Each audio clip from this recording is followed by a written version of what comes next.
Hello everyone, welcome back for some more Let's Play the Great Ace Attorney Adventures slash Chronicles, depending on how you're going to put it. We had smoke go off in the courtroom last time, and while most of these have been, like the last two I did in last three I did in like, 3 parts each? It was all nice. I don't think we're getting it this time. This time we're going to be going a bit further with this this trial here for sure. We're in the Old Bailey, the defendant's antechamber, right? Because we had McGilded was like, "Oh, there's a little child in here," and we're all like, "Yo, what?" And then there was seemingly smoke. What on earth just happened in there? Mr. Naruhodo, I've managed to find out what happened. Mrs. Sato, I was told it was an advanced form of smoke grenade, a type of exploding device that releases smoke. There would have been smoke bombs in their time. Smoke grenade? It sounds like, yeah, I was gonna say, it sounds like the sort of things ninjas use. They're just making sure everything is safe now. I think the trial will start again before long. But who would have done something like that? The police managed to catch someone who was trying to flee the courtroom. Oh, hey. Good. Someone who's trying to flee the courtroom, apparently. Flee the courtroom? Why? Well, it's a young girl of around 15, I hear. A young girl? Then could it be the other passenger Mr. McGilded was just talking about? When he said a young girl, I thought it'd be like a 5-year-old. Okay. My thoughts exactly. So he wasn't lying. Oh, what's become of Mr. McGilded, actually? There are so many things I need to ask him about, but he's not here. I think he was summoned to the prosecutor's antechamber to answer questions, along with the young girl. Who is she, I wonder? And what was she even doing here at the trial? She was taking a huge risk, and for what possible benefit to herself? I think she lives in the carriage, in a compartment that we haven't looked at, but she wasn't there. There's another matter that's troubling me. What's that? The 20 pence. Huh? Oh, according to the coachman, Mr. Beppo, he took 4 passengers that night at a fare of 5 pence each. That comes to a total of 20 pence exactly. But now it seems there were, in fact, 5 passengers. Which means the figures don't seem to add up again. She's also right. That is strange. Bailiff, counsel for the defense. I like how I accidentally made him say, "Bailiff, that's my name. Kindly proceed into the courtroom. The trial will recommence in 5 minutes. Oh, thank you, officer. We'll go in straight away. Well, whoever she is, I imagine this young girl will be asked to take the stand and testify now. I really can't imagine what she's going to say, but it could alter the whole direction of the trial. Well, we'll know soon enough, Mrs. Sato.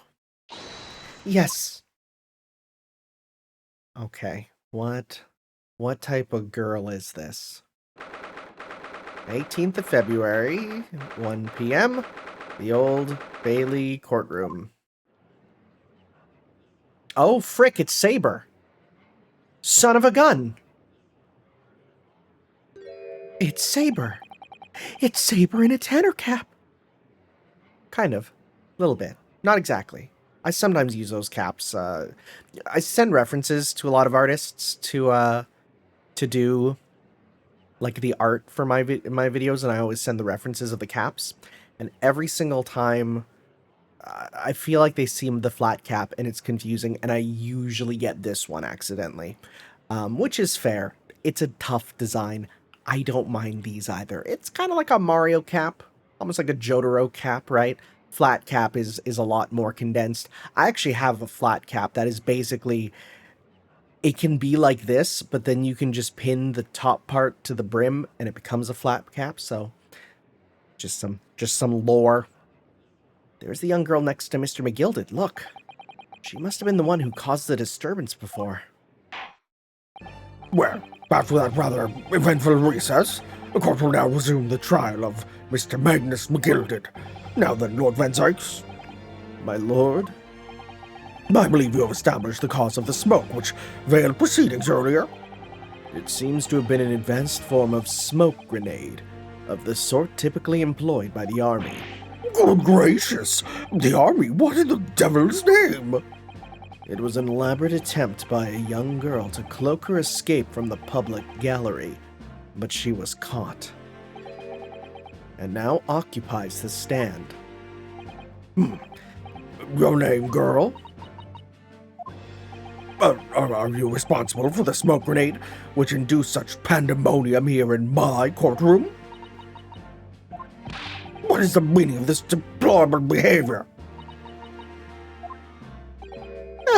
If I may, my lord. Yes, Mr. McGilded. Oh, I think perhaps I ought to explain here. Why is it that his wee lass here was here in the first place, and why she tried to bolt like that? 'Tis all tied up with the events of that night, so it is.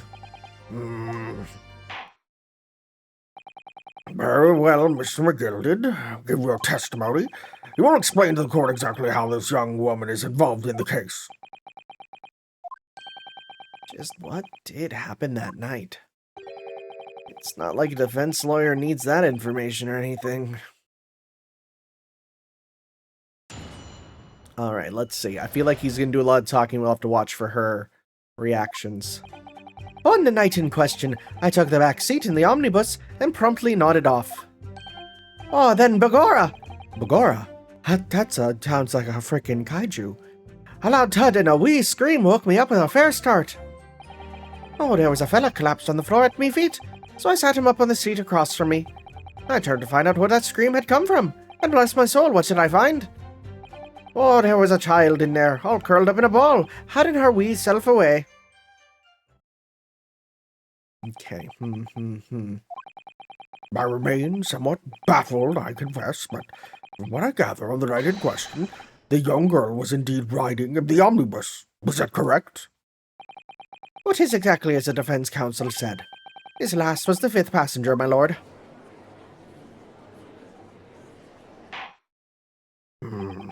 Very well. The defense may now cross-examine the witnesses. Are you ready, counsel? Yes, my lord. Or rather, no. I have no idea where to start. He looks so baffled with this face. He's like looking directly at the camera going like, what the frick? What am I doing? Why am I here? Alright, let's see. Let's cross-examine ya. On the night in question, I took the back seat in the omnibus and promptly nodded off. I knew he'd be asleep. When you first got onto the omnibus, were there any other passengers already on board? Oh, there were not. The cabin was empty, and there was none on the roof deck either. You were the first passenger, as it were. I see. Aye, and that's why I took the back seat as I did. 'Tis the most comfortable, so it is. Can you explain what exactly you mean by the back seat? Oh, by all means. 'Tis how you already described it earlier. I'm talking about the seat opposite to one in which the poor gentleman was stabbed when he was sitting. Oh, I said that one wrong, but it's fine. Like I said, 'tis the most comfortable, and where I feel most at ease. And of course, I enjoy gazing through the skylight from time to time as well. Okay. Then, Bagora, a loud thud and a wee scream woke me up with a fair start. So the scream came and woke him up. A loud thud, you say, and a scream? Aye, that's right. How can I explain it? 'Twas like the sound of someone falling to the ground. That sort of noise. So you think it was the sound of Mr. Mason falling to the floor having been stabbed? Well now, you'll remember I was asleep at the time, so I wouldn't like to say. And when the sound woke me and I opened my eyes, well, there wasn't a soul to be seen in the carriage but that fella on the floor. So you didn't see anyone, but at the same moment you did hear a scream. From the seats above you on the roof deck, I presume? Not above me, no, my lord. 'Twas from inside the cabin. But I wasn't altogether tinking about the screen. No, I was too stunned by the desperate sight before me eyes. Oh, there's a fella collapsed on the floor at me feet, so I sat him up on the seat across from me. That would explain the bit on your gloves. You sat him up. The victim, you mean? Oh, that I did. On the seat across from me, as I said. I could plainly see the poor devil was already gone. And you wouldn't leave a dead man just lying on the floor now, would you? I mean, I wouldn't touch him personally, but what is common courtesy? So it is. I find that a little hard to believe. Ara. Lord Van Zykes? Oh, just had a bit of a... had a milf in my throat. Now, why would that be? You wake to find a man lying dead at your feet in the carriage. Any normal person would hail the cabman. Any upstanding member of London society, that is.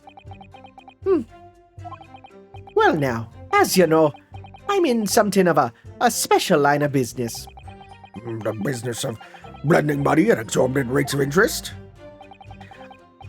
Unfortunately, my lord, not everyone is thankful for the help I offer, and some would even see me dead. So, I do try, where at all possible, to avoid getting myself in a tangle with trouble. Are you suggesting you were going to leave the man there? Oh, heavens alive, no, I was always intending to report it, so I was.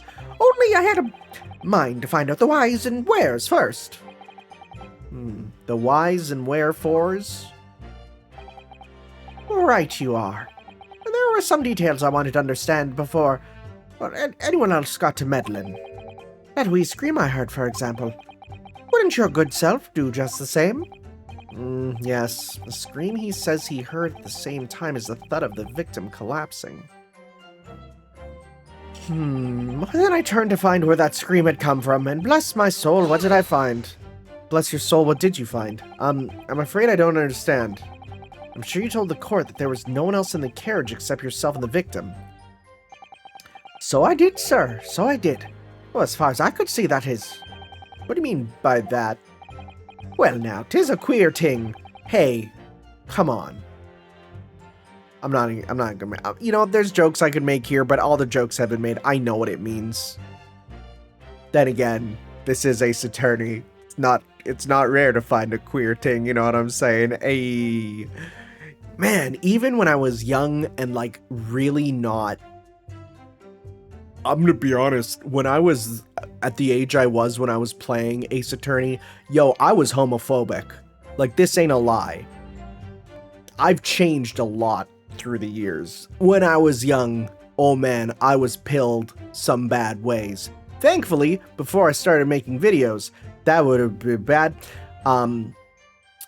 But even at that time, when I was like, no, that stuff's stupid, I was like, yeah, no. There's there's a lot of it. Oh, that wee scream I heard as I woke up. Oh, it came from, if you'll excuse the vulgar expression, under me backside. Your tuchus, good sir. Good gracious! Not your tuchus. Under your backside. Oh, and it wasn't a screamer of a fart either. And when I lifted the seat on which I'd been sitting, I found there was a wee cubbyhole there for storage. Mr. Naruhodo, do you know what a cubbyhole is? We can examine the omnibus ourselves, remember? Yeah, I did, but the whole bus was submitted as evidence. I mean, I think it wants us to go look at it right now, even though we found it earlier, but...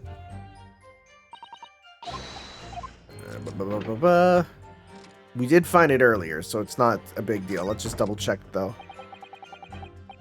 Okay, but it's actually rather hard when you sit on it, and only just wide enough for two gentlemen to sit side by side. Of course, an English gentlewoman would be dressed in such finery, it'd be quite impossible for her to climb up to the roof deck, so she would have to be seated in here. True. Huh. Actually, wait, we haven't done this one. A woman in a kimono would have had the same problem. Women's clothes are very impractical, aren't they? Oh no, that is different. See, there's a handle, we open her up.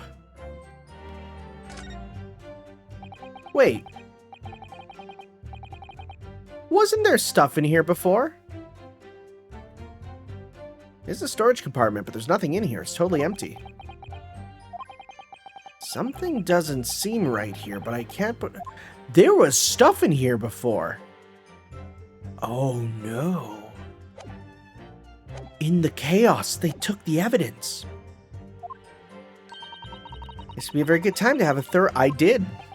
Oh, and that's when I found her. They took the evidence. They took the evidence in the meantime. There was a child in there, all curled up in a ball, hiding her wee self away. Hold it! But if it was full of the stuff... You say she was hiding herself? Well, aye, that's right. 'Twas hard to see in the dim lamplight, but she was all curled up in a wee ball. When our eyes met, well, me heart nearly stopped beating in me chest. You're really overacting this one. Still in all, I pulled her out from under there. And sat her on the seat opposite so I could have a wee chinwag with her. The seat opposite. Well, that's right, just next to the dead gentleman there. You sat this young girl next to a corpse, sir? Well, as I'm sure I mentioned, a gentleman in my position can all too often find himself in mortal danger. So, I needed to find out just who this urchin was, you see. And while I was in the middle of talking with her, I heard another scream, a fellow's voice this time. Presumably that scream was Mr. First, who was sitting on the roof deck seats. Still don't trust First. Right you are again, I would say, sir. Looking down through the skylight, he must have seen this young girl and the gentleman with the knife in his belly. In other words, the previous witnesses did not in fact see you at all, Mr. McGill did. What they believed to be yourself and the victim was in fact this girl and the late Mr. Mason? Aye, my lord. I was, as I think everyone understands now, sat at the back of the carriage, out of sight. It is certainly plausible. The defendant is somewhat diminutive in stature. Readily confused, perhaps, with this younger. I mean, I feel like there's many things that would make them not be easy. I don't know. I don't know about that. I don't look at someone and see height first, personally, but after that, of course. With the scream from the gentleman over us, the driver realized something was wrong and pulled up the horses. Thank you, I've heard enough. The events as explained are clear in my mind. However, at least one conundrum remains. Who is the girl? Her name is Gina Lestrade, my lord. Lestrade? Gina Lestrade. Is it like ride? Like let's ride? Is it like gonna let's ride? I don't know. She's a chancer. Earns her crust among large crowds, relieving people of their purses. Oh! I've never heard the term chancer. If someone said that's a chancer, I would say, well, kill it. It's probably good experience. And would have thought that they were just mispronouncing Chansey from Pokemon, which would be strange to say in London, but what's commonly called a pickpocket. What? This girl here? A petty thief! Dang, assassin saber. Order, order. This is true, Miss Lestrade. Miss Lestrade, you will answer the question. That's a gun. How dare you? What's the meaning of this? I've been baked. Oh, frick, she's gone. Oh, girl, she's gone. Open your eyes. I'm over here. Oh, good gracious, how? What was the point in that little sidestep? I know what you lot are thinking. Grown-ups are all the same. This dirty little dipper, you'll say, slipped up and got caught on the job. She got herself backed into a corner, so she knifed the gent. Go on, that's what's in your heads, isn't it? No, not at all. I'm committed to this accent. This is a court of law. We're here to determine the truth, not cast. Aw, greened. Hey, yo, is that weed? Look, knives are for cowards. Only thugs use weapons like that. All I need for what I do is these fingers. I'm a professional, alright. Maybe not in your eyes, but I got pride in what I do. Let me guess. You don't count smoke guns among weapons for thugs? Oh, this? Yeah, this was in a bag I lifted the other day down where they keep the four-wheel drags. It's nice, isn't it? It says in it. There's an in it. I like the pink best. Do not wave that thing in my direction again! Please shoot his glass. So, you admit that you are riding the omnibus on the night in question.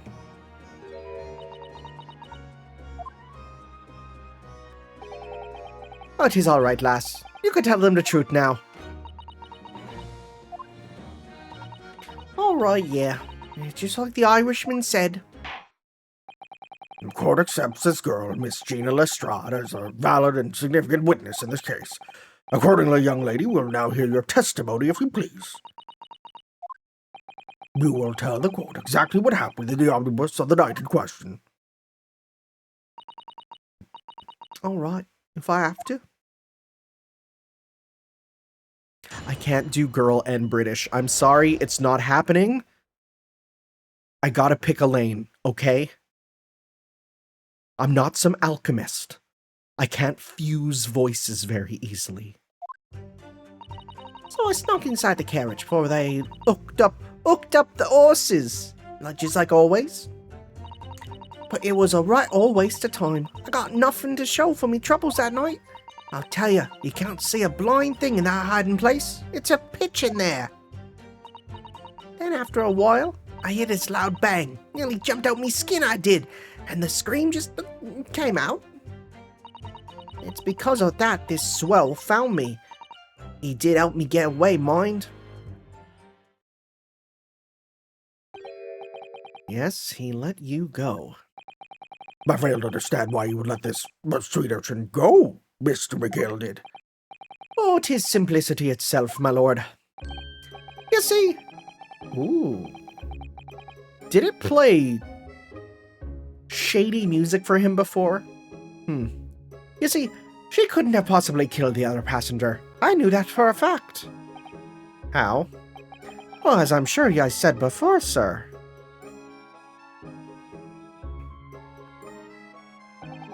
I was sitting right on top of the place where she was hiding herself. I think a demonstration is called for. Oh, this is where I was sat that night. And the cubby hole of which you spoke is underneath the seat, I presume. That was full of stuff, though, before. But we don't have evidence of that. We didn't take a picture of it. We don't have pictures. Yes, it does appear just large enough to accommodate someone of this girl's stature. This is bad. Aye, but of course, the wee lass was stuck in there. Because I parked myself on the seat for the duration. So you see, that's why I let the lass bolt. I knew that if the police found her there, well, they'd automatically assume she'd done it. But I couldn't live with myself if a young life was ruined, when all the time I knew she was innocent. Even though you must have realized your action resulted in your own innocence being called into question. Not at all, my lord, not at all. I knew in my own heart that I was innocent. So I thought it was worth taking a punt on my own good name for the sake of this less fortunate lass. My goodness. What a perfect gentleman.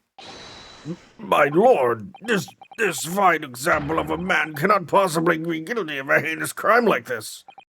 I'm ashamed of myself ever doubting you, sir. Oh, frick. Do we win? Is that just it? Oh, wait, no, there's still her. With calm, calculated reasoning, one arrives clearly at the truth every time. Wait, if that's everyone, then that's just it, right? But is he gonna do a summation examination? Saints alive! Most its members of the jury, consensual in their leaning to a verdict of not guilty. Yeah, that's surprising. Mr. Naruhodo, it must mean what? that we're victorious. We've won? Are you sure? Objection! What?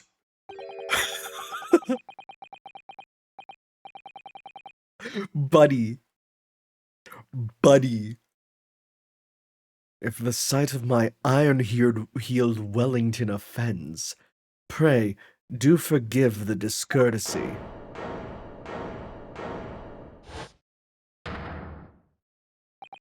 This really is a consummate example of the one monumental flaw in British judicial practices. Where evidence and reasoning should be paramount, emotion rules the day. Emotion? The witness's latest statement gives us a clear insight into his true nature. What do you mean his true nature? I mean, buddy, I'm kind of feeling that. His true nature. Do you really think Scotland Yard would have made such a glaring omission? After the incident, the omnibus was comprehensively searched by officers of the police. Obviously, the interior of this cubbyhole, as the witness put it, was included in their investigation. A compartment under the posterior seat was full of the coachman's belongings. It's noted in black and white here in the police report. Good Lord! The evidence has been tampered with. In order to corroborate Mr. McGilded's story, someone has unlawfully removed everything from under the seat. What? I mean, actually, we did see that. It's true. Order! Order! How could such a devious contrivance possibly have been effected, Counsel? Naturally, we must acknowledge the deficiencies of the constabulary in allowing this to have happened. However, I assure you, when the omnibus was wheeled into the courtroom this morning, the compartment under the seat was not empty. Well, my Nipponese friend... No, I agree with you, actually. Me? When the carriage was submitted as evidence, doubtless you examined it in fine detail, as would any self-respecting practitioner of the law. Pray, what did you find the condition of the underseat compartment to be? Oh, to be sure, the young gentleman will be able to clear this up in a jiffy. Sorry? Go ahead. You tell the court now, fella. How this is all an elaborate excuse by the desperate Lord Van Zykes. Well, Counsel, just what you say on this matter? I'm gonna tell the truth, because the truth is what we're here for. How am I supposed to answer? What can I say about the state of that little compartment under the seat in the omnibus? It wasn't empty. I really don't know if giving this answer is helping my case as as counsel for the defense, but as far as I remember at least. When I first examined the compartment, I'm fairly certain there were a number of articles inside, yes. Are you sure, Counsel? Oh, be whist! What are you saying? Oh, no, Irish, highty-tighty. What are you saying now, you daft daw? I thought you were on my side here. Gotta sometimes do a voice, and when I need to get back to that, I just hoity-toity, and I'm back in. I have, like, words like that. What game are you playing? Your task is to defend the man in the Yeah, but the truth is what matters. Why would you say something to compromise his position?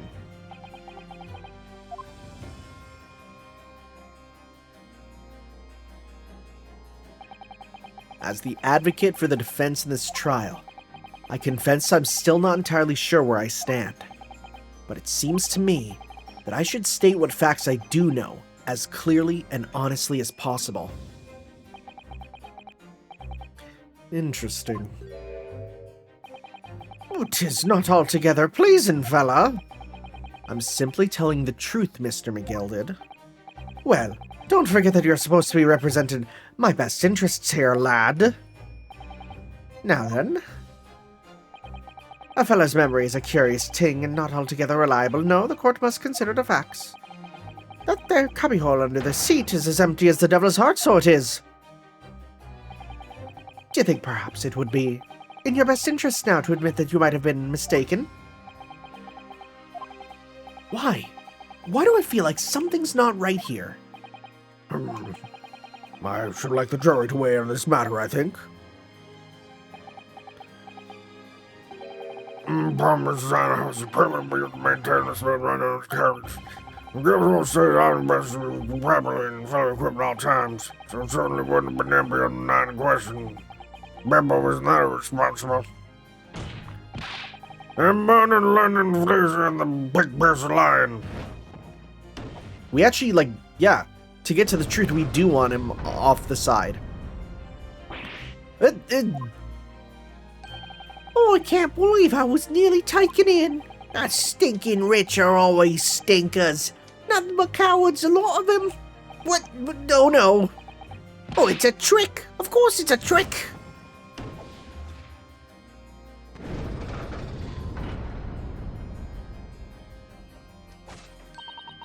Quite so. I must concur here.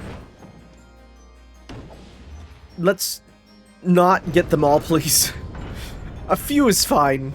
If we stop here, it'd be nice. With calm, calculated reasoning, one arrives clearly at the truth every time. Yes, but every time a different truth, it seems.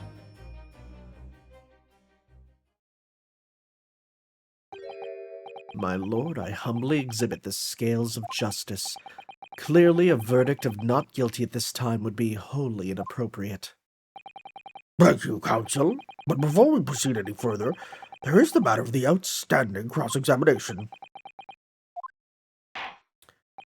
Counsel for the defense, begin your questioning of the witnesses, please. Yes, my lord. What just happened? The whole balance of the trial just shifted, almost beyond recognition. Yeah, but we want the truth. The Reaper of the Bailey is at work, it would seem. Like, yeah, we're going against him, but we want the truth more than anything. So I snuck inside the carriage before they hooked up the horses, just like always. Hold it! Where'd you go? So, you were already in the omnibus before it even set off on its run? Well, yeah. I mean, what's the point of spending a joey in to make a few bob, eh? That's the rum idea, isn't it? That's a rum idea, isn't it? Oh my god, we're going in. Suppose she means there's no point in spending money to make money. Actually makes sense. Counsel, may I remind you that this girl is a petty thief? Kindly refrain from entertaining her tenants. Well, it does clear up my little mystery of the fares and all. 4 paying passengers at 5 pence apiece, making the 20 to which the cabman testified. And 1 little scapegrace riding for free. A red conk of a driver always goes for some grub before his last run, see? So that's when I slip into the carriage and get myself in under the seat. Nice and easy, right? But your hiding place is a storage compartment. Full of equipment for the coach, no?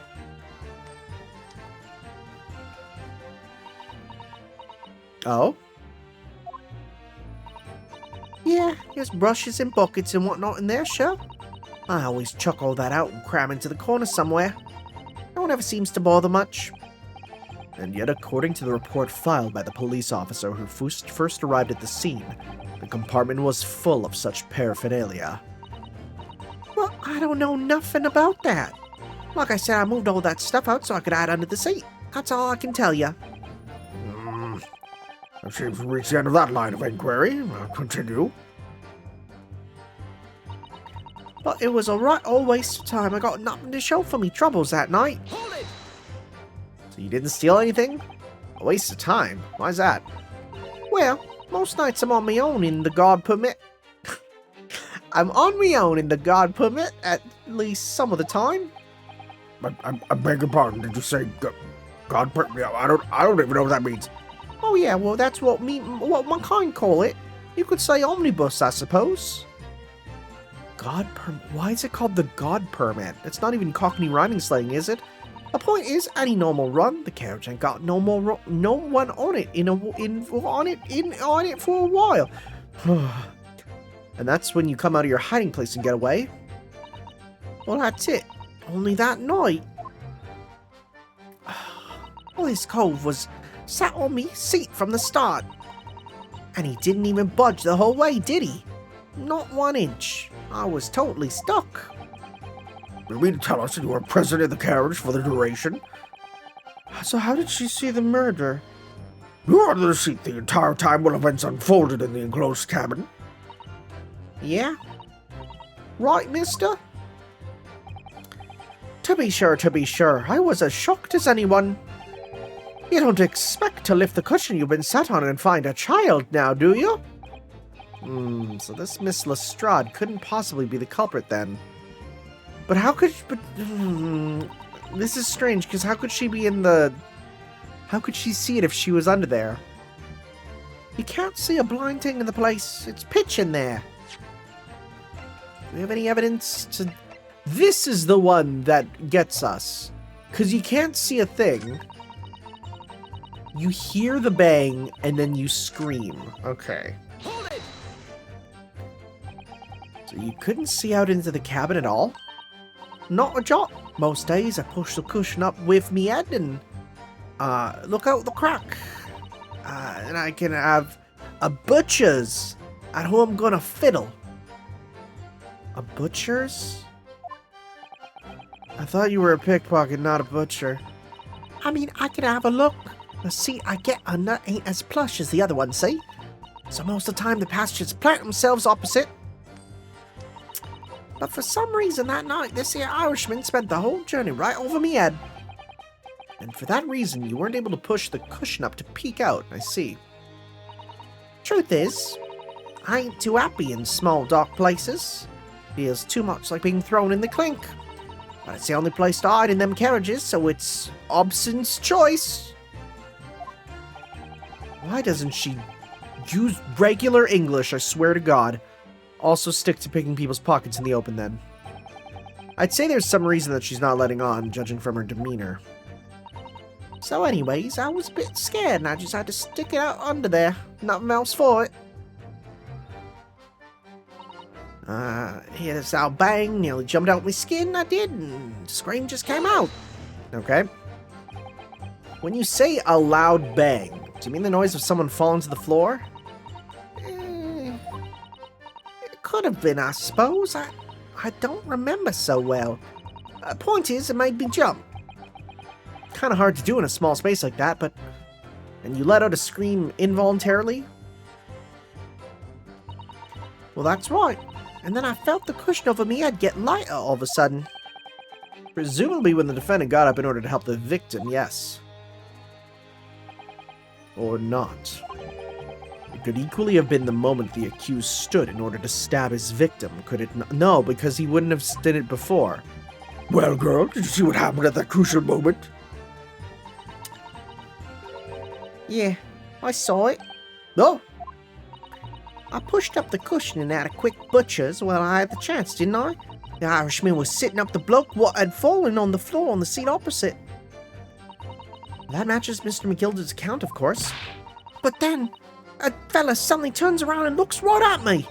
I sunk back down again, but it was too late by then. I should have never have risked looking. It's because of that this swell found me. It did help me get away, mind. Okay. And when Mr. McGilda discovered you, he pulled you out from your hiding place? I was scared stiff, I was. They dragged me out and sat me down on the seat and all. Next to the victim, Mr. Mason. Yeah, the bloke had a knife in his guts. He was still bleeding. And the carriage lurked a bit, and he ended up falling onto me. How awful.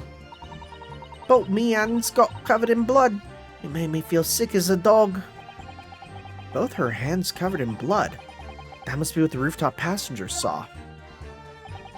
After that, I believe you talked with Mr. McGilded for a while. Is that correct? He asked me some stuff. Wanted to know my name and what I was up to and that. And I heard something up above. Someone screamed.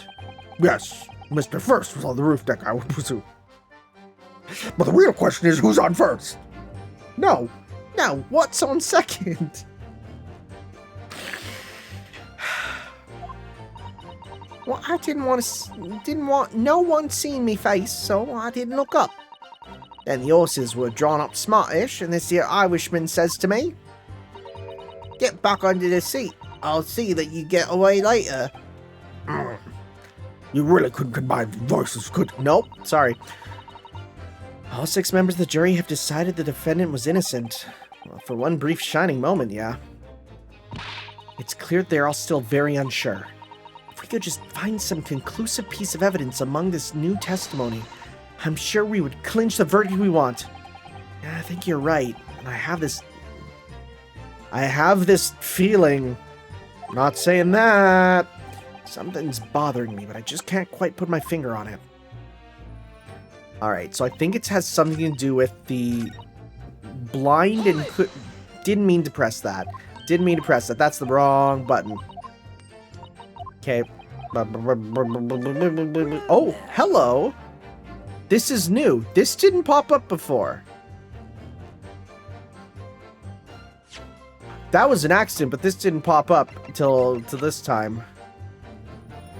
17. Didn't they say 15 before? Okay, well, yeah, okay, this didn't pop up last time. Hello. Is something wrong, Mr. McGilded? Oh, I do apologize. Was there something the matter, Counsel? I'm just wondering if Miss Lestrade's last comment made something occur to you, perhaps. You seem to be thinking something to yourself. Oh, no. 'Twas nothing important. Oh, I was feeling bad for the poor lass is all. I remember feeling desperate myself as a young lad shut up in the dark. 'Twas terrifying, so it was. I see. Yes, I'm sure we can all sympathize. I'm so scared of the dark now. Oh. That's rough, buddy. Aye, and I don't know about yourself, but I find the darkness seems to make, well, everything you hear seem that much louder as well.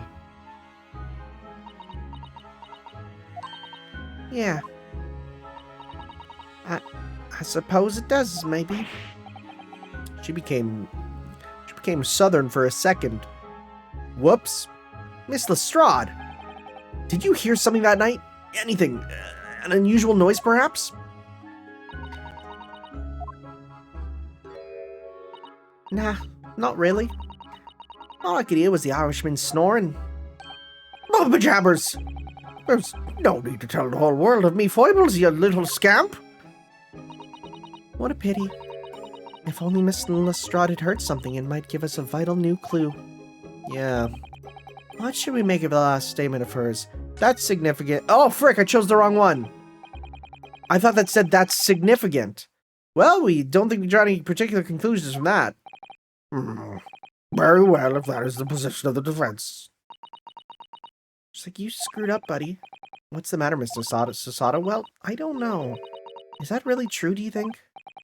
It must be, surely. She said that she didn't hear anything. Perhaps that's precisely the point. Could that be important in and of itself? The fact that she heard nothing. Yeah, so we're gonna have to call for that. Continue with the cross-examination, Counsel. That was an accident that I even did that, because I was gonna try and do the evidence there. So thankfully, this is nice and fast. Here, let's see here. Yeah, here we go. Ooh, you can hear his voice. I didn't realize that before. They have voices, but in very limited capacities. Can you imagine being called in to do one single soundbite for him? Alright, yeah, let's do this. Yeah, fast forward in Ace Attorney is always a very useful feature. And it's good. It is strong. See, I just saw the it's significant and I jumped on it, and this one looked like it's profoundly unimportant. Yeah, gotta slow down. It's important. My lord, I believe the statement just made by the witness is profoundly important. Well, profoundly important, but all she said was that she heard nothing.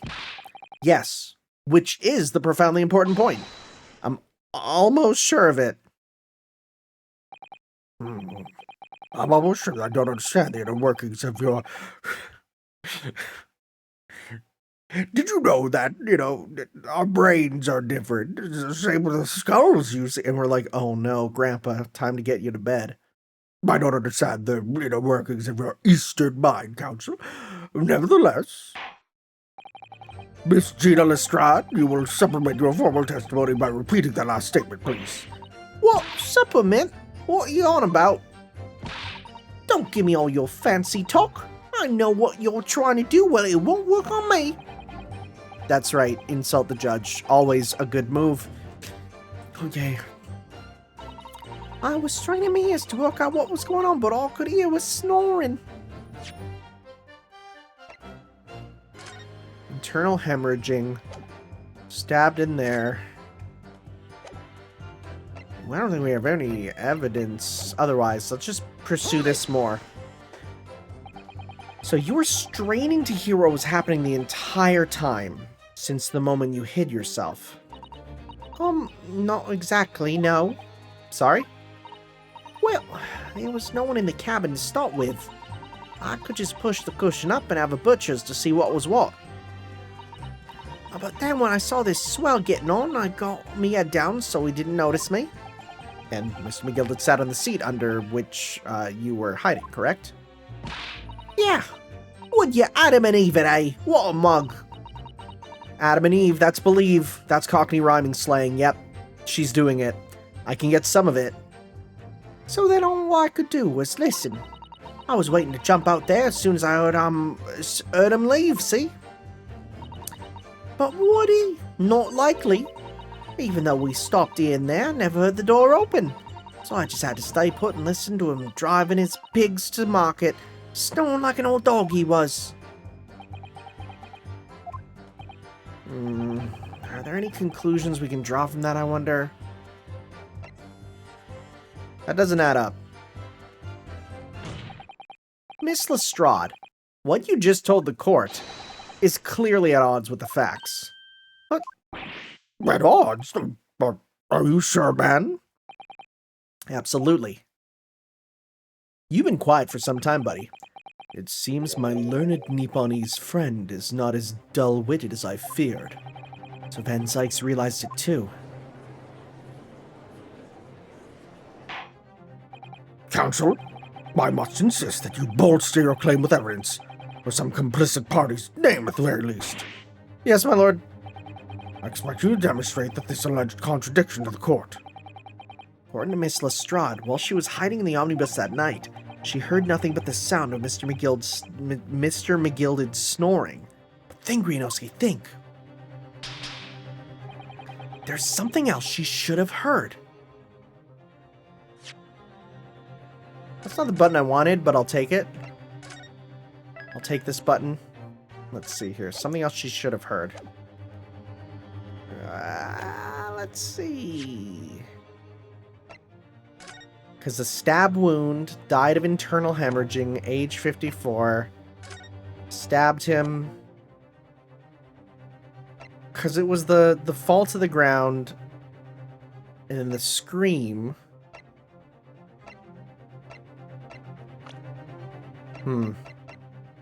Oh, the money. Eyewitness saw it. Discovered by the defendant. Stabbed in the abdomen while journeying. Died due to internal hemorrhaging. And there's just that. Gloves. Just trying to think. Because...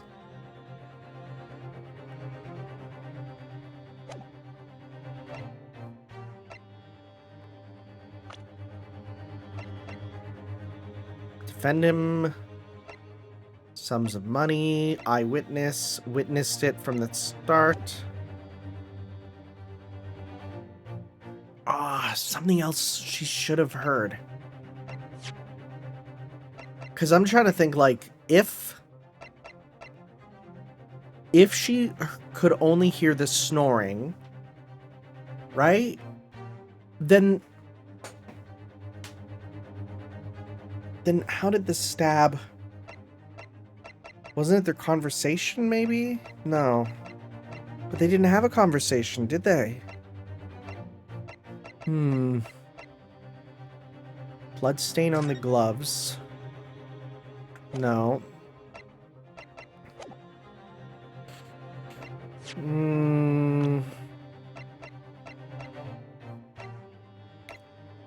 don't know why I'm looking at some of these. He owed the defendant money. Eyewitness to the incident. Witnessed it from the deck. Witnessed it from the deck. She was discovered.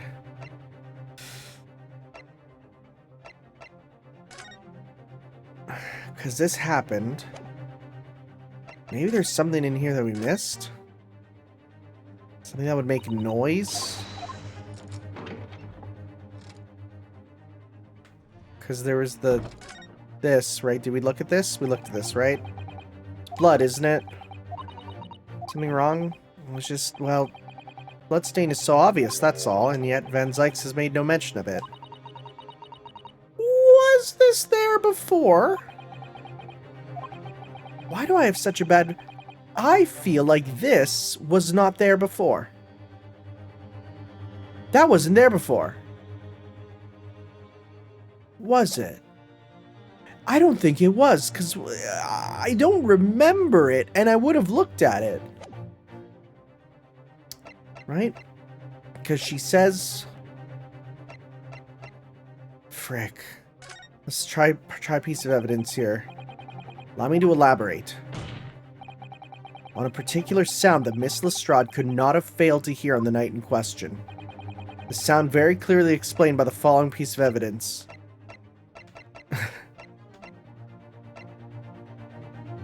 Valuable passengers on the deck. Bloodstain at the time of the incident. Knife is visible, but the hat is obscured.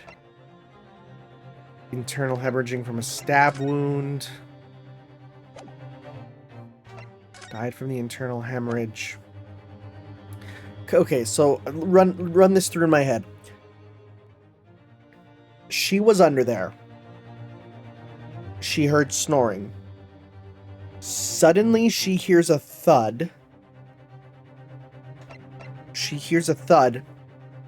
And from the thud, he gets up and leaves. Right? So we're saying that she couldn't have heard what it was. Right? I'm just going to present the omnibus. I don't know. Yeah, frick. It would seem phantoms are at work again. This time in my Nipponese friend's ears. I concur. No sound is apparent to me at all. Oh. Allow me to introduce you to a sound that will be very real indeed, however. The sound of your death throes. Yeah. Oh, well, that's what it sounds like there. He's right. That was loud.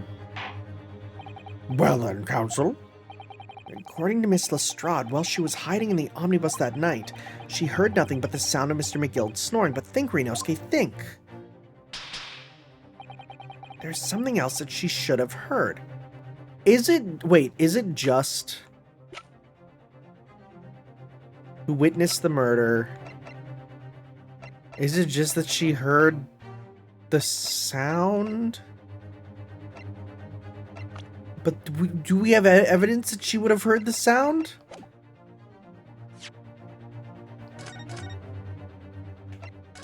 Do we have any evidence that she heard the sound of the fall? I don't. Stabbed in the abdomen. Died due to internal hemorrhaging. So no, nothing with the fall. This is after he was supposedly picked up. There was the grab there. Because there's no sound to a stab, really. This is just Bruce Fairplay being a part of the thing.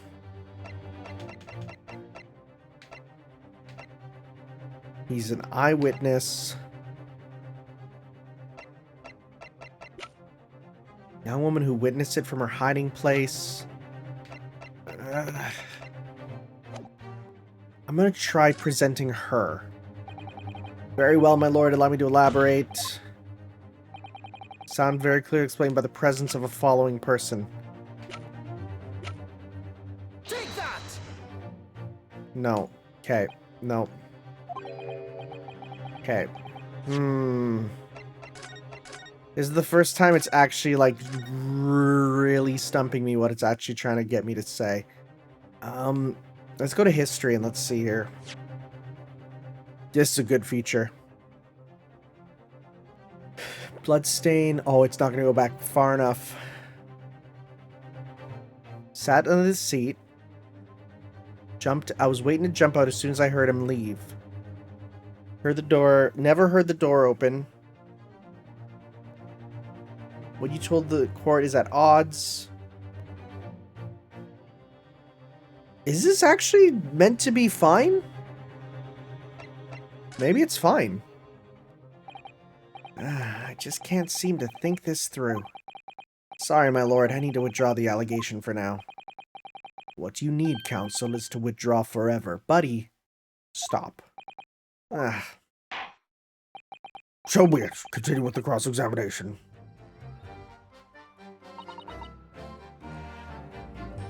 The sound came out because of wish I could get... Wait.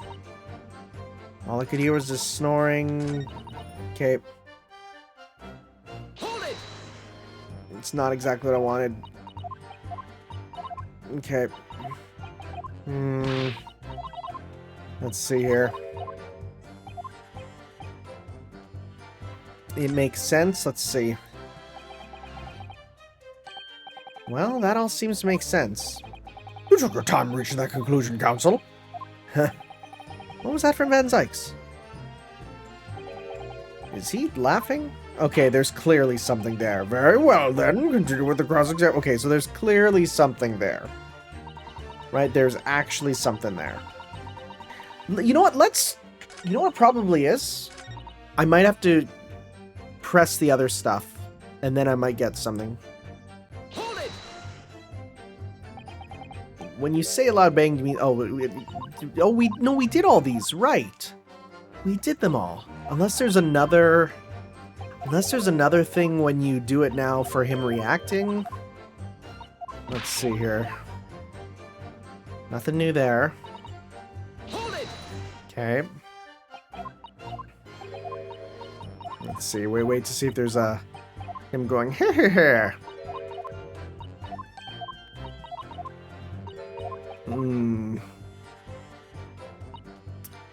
Okay, so it's not even giving us a hint. All right, so there's clearly something we need to do with what we were at. Oh, we're gonna have to play the age-old Ace Attorney game of trying things until it works. Let's try a variety of things till they work. Let's go with this one. Nope. Okay. Welcome to the Ace Attorney experience. Don't you love it? It's been a while since I've had to do this, because I truly have no idea what it's asking me to do. Let's see. Take that! Nope. At least it's fast. At least it's fast. At least we know there's some that it definitely won't be. Alright, let's see. What do we got? Gloves? Take that! No.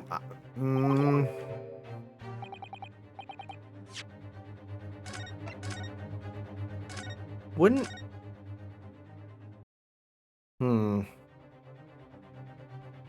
Feel like it might be a person. But there's nothing in the... if it's person, then it might be something that's just... I mean, this? Take that! No. So if it's a person, it might be something that was said previously that I don't remember.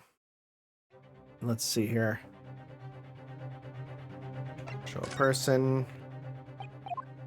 Alright, let's see. Was it him? Take that! Oh, what are we doing? Thrice fired Mason. Yes, my lord. The sound that Miss Lestrade cannot have failed to hear is that of the victim, Oh. She totally did say she heard no one else getting on. Right. Okay. Okay. Is that of the victim, Mr. Mason, boarding the omnibus. Right, okay. I didn't put that together. Order, order. Explain your reasoning, counsel. Miss Lestrade, allow me to confirm something. You claimed earlier that you were the first person on board the omnibus, is that correct? Yeah, of course I was. I got on while the driver was in the pub, didn't I? And the next person aboard the omnibus was Mr. McGilded. Oh, that I was. That it was. Not a soul was in the cabin when I climbed aboard. At least, not in plain sight. So you were, to all intents and purposes, alone in the enclosed cabin of the omnibus at that time. Did I not just say as much? I wasn't traveling with anyone else, if that's what you mean. Yeah, I saw him get on, remember? Through the crack under the seat cushion. He was on his own for sure. And now from what we've heard, the carriage made a number of stops after that on its onward journey. During which time, did you not hear the door opening and closing at all? Nah, I never heard it. That's exactly what I was listening for, wasn't I? Waiting for this swell to leave. In which case, when and how did the victim end up in the carriage? Did the murder occur on top of the carriage and then get pushed down into the seat in front of them? Oh frick. We know the victim collapsed inside the enclosed cabin of the omnibus. Therefore, Miss Lestrade's statement about what she did or did not hear is at odds with the facts. Yes, this petty thief's statement was clearly flawed. Lord Van Zykes. Yes, he knew. He knew all too well that there was an inconsistency in Miss Lestrade's statement. It would seem words of thanks are in order for my learned friend. What are you talking about? You have demonstrated matters impeccably. This witness and her colorful statements are entirely unreliable. Her words are convenient untruths, nothing more.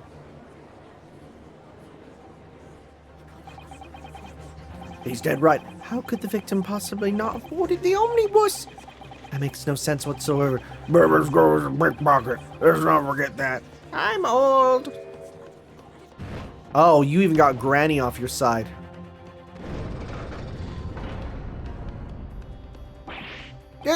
She didn't even say anything. I didn't want to judge the dear little mite just because she has some rather naughty ways, but I must say, I can't abide liars. Neither can I. Mr. Foreman. I didn't want to judge the girl just because she has some less than salubrious ways. You're just, the dictionaries, they're out. But I must say, I cannot abide liars. Oh, Maid-o-chan, please don't change. Mr. Naruhodo, that's 5 members leaning toward guilty. Thought there was something in his glass, but it's the hilt of his blade. Well, your consideration for others is refreshing, my Nipponese friend. To the considerable troubles you have spared me. Oh, he's actually taking big sippy. Yes, very refreshing. Oh, what are you playing at? Have you forgotten who you're working for, you useless Eastern Amadan?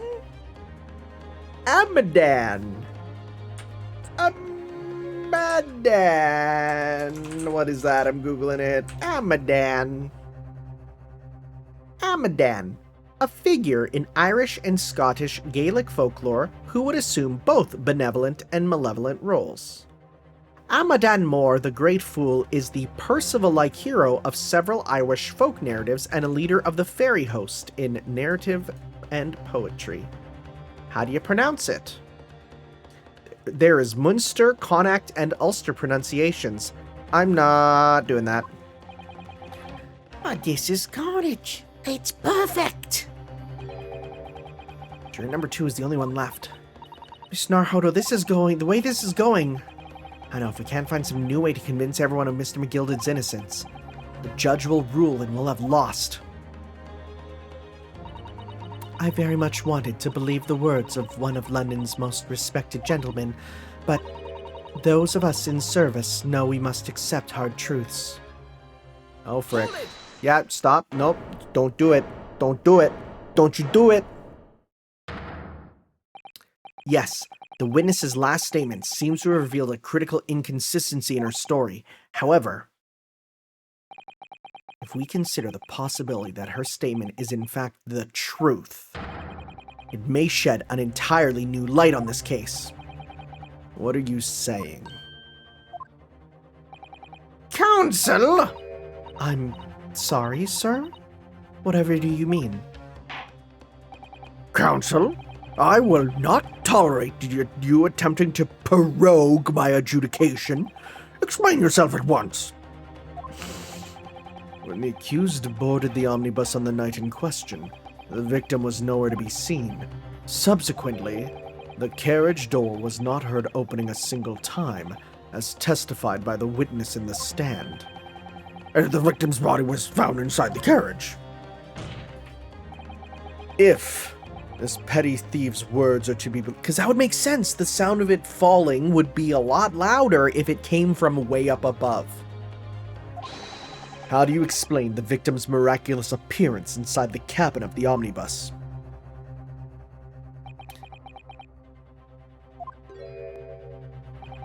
There's only one way to explain how the victim came to be inside the carriage.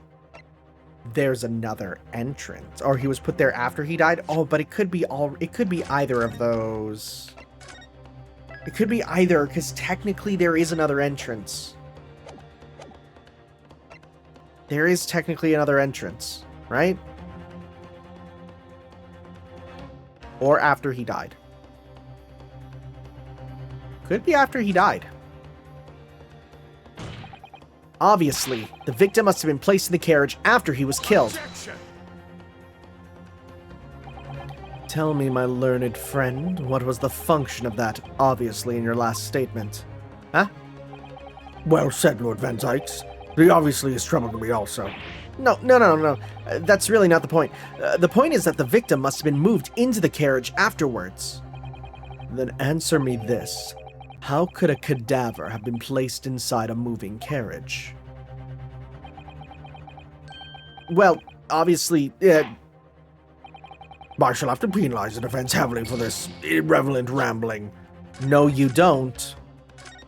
No, you don't. Bites the dust. Anyways, there is another entrance.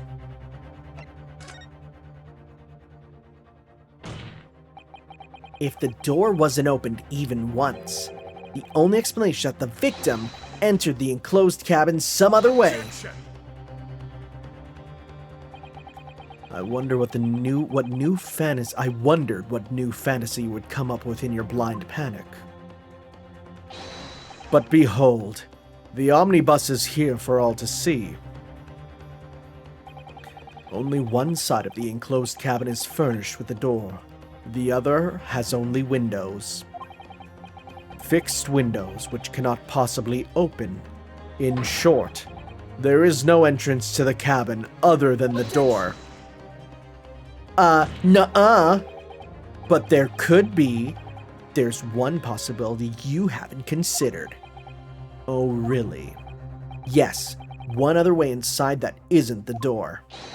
Another opening, the use of which allowed the victim to appear inside the enclosed cabin. All right, counsel. Defense will identify the location for the court. Here's the omnibus in which the event occurred. Where on earth is the entrance by which you propose the victim enter the cabin? He was up here and he went right down onto the seat. Right? Right here. The answer is obvious. It can only have been the skylight. Why, say, skylight? Objection! Your ludicrous proposal has almost made me lost for words. However... the skylight may well be large enough for someone to pass through. Objection! So you claim. But do you have a shred of evidence to support your addle-brained theory? Both Mr. McGilded and Miss Lestrade said the same in their testimonies. They each claimed to have heard a loud thud, such as the noise made by someone falling to the floor. Yes, which has already been explained, as the sound of the victim falling from his seat and having been assaulted with a dagger. Yes, it has, but...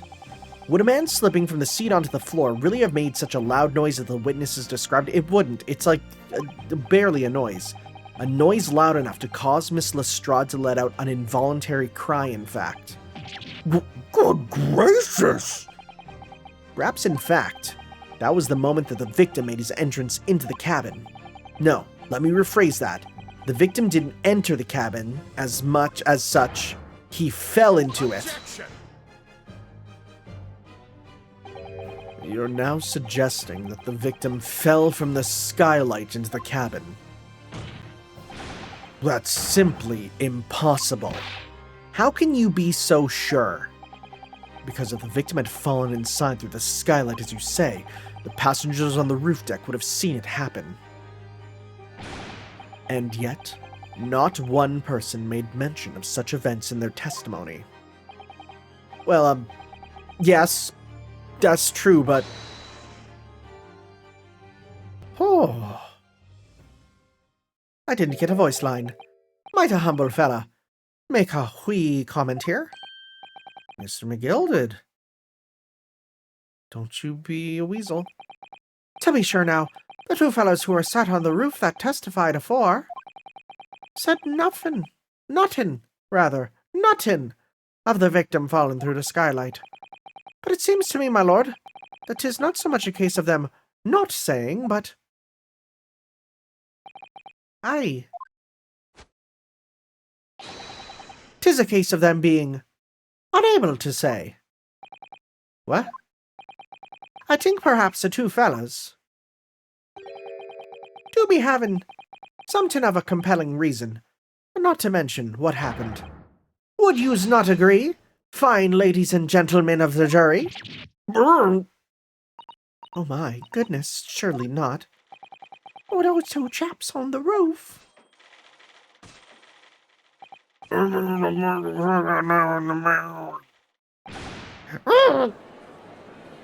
old. Who? Oh, they're up. Yes, what exactly are you insinuating here, you blitherer? What are you doing? What are you doing? That's a horse. You're on a horse. What? That is very strange. You rotter, he said. You rotter. What are you insinuating? This is a flaming outrage. I've got a good mind to give you a blinker in a minute. We'll give you a shiner in a minute, he said, and so will I. Mr. Fairplay.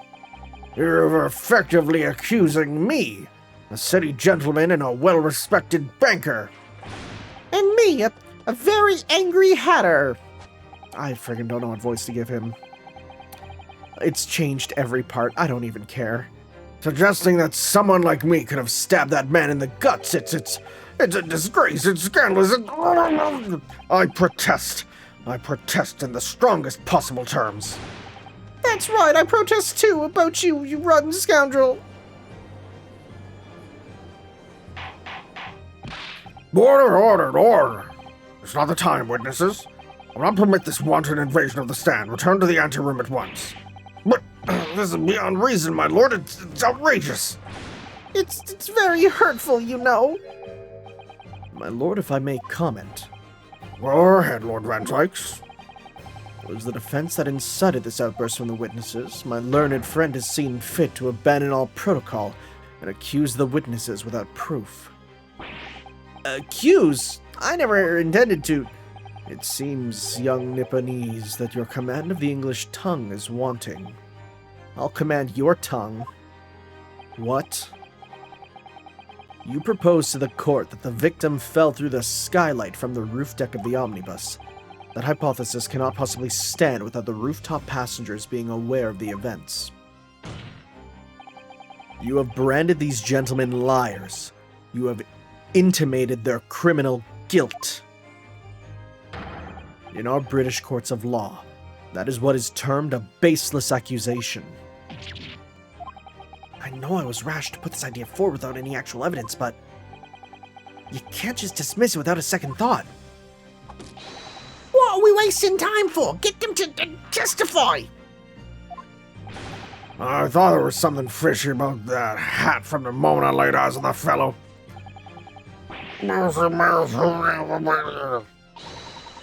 If there's filth and rubbish in our midst, we must dispose of it at once. Whoa. What's happening, Mr. Naruhodo? Spectators in the public gallery they're in a complete I wouldn't call this a frenzy, personally, but... Mr. Fairplay, Mr. First. My lord. You... will take the stand again and make another formal testimony in reference to the indictment brought by the defense. Yes, my lord. I didn't come here for this. There's no time to think this through. All I can do is keep pushing forward. Alright. What do you lot got refuting the accusation? We were the only two people up on that roof deck, dead or alive, I can swear to that. If anything happened while we were sitting, didn't you think one or the other of us would have noticed? In any case, neither of us know the first thing about the victim. We had no reason to kill the man. Aren't you both in the loans? Right? If you're both in the loan book. Yeah, no, you have the distinct connection there. Bruce Fairplay. And this right here, yeah.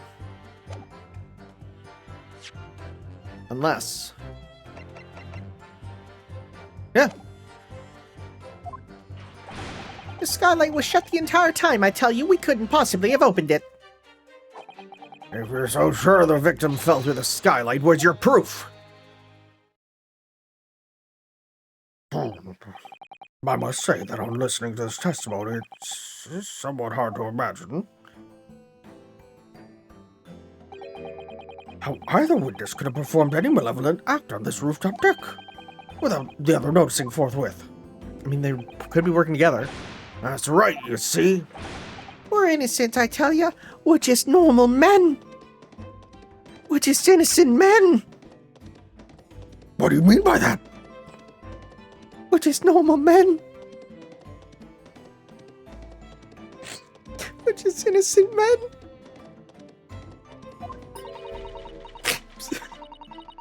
If you don't know, I'm not even going to explain. Although logically, of course, this argument falls down if the two of you are in collusion with one another. Yep. What? According to investigations by Scotland Yard, the two witnesses share no common dealings. Huh. Well, I don't trust coppers any more than I trust the stinking rich. You're in a court of law, buddy. I know. Still gotta stick to me guns. Or I guess knives. Something doesn't feel right here. The trial is going in our favor, really. So why do I feel so uneasy? Counsel for the defense, over to you. Your cross-examination, please. Oh, yes, my lord. Alright. We were the only two people up on that roof deck, dead or alive, I can swear to that. What about the driver? Checkmate, buddy. So at no time did the victim, Mr. Mason, climb up to join you on the roof deck? Absolutely not, Dickin. Hey, that's rude. No question about it, he said. None at all. Oh, but yes, of course, I remember seeing them both. I saw the victim inside the enclosed cabin talking with this man here. Was that true, Mr. McGilden? Dear me, my lord, at the risk of repeating myself, I boarded the omnibus alone and nodded off inside almost immediately. That's an outright lie. Without doubt you were engaged in... Let me stop you there, fella, and ask. Do you have any evidence at all? At all?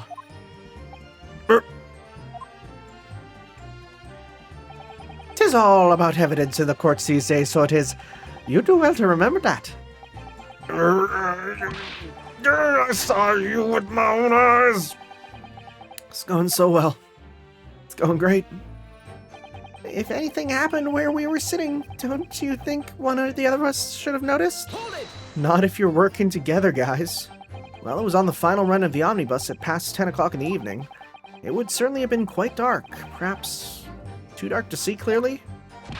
Is this some kind of lark? Is this some kind of joke he said? Is that what this is? Or perhaps one or the other of you fell asleep briefly? Are you fair dinkum, sir? Are you serious, sir? That's what he said. It's impossible, I tell you. I'd give you all the keys to the vault if you could fall asleep in that bitter cold. Watch me. And if you did manage it, your eyelids would freeze shut. You'd never open them again, like old Beppo. Don't forget old Beppo. That's extreme.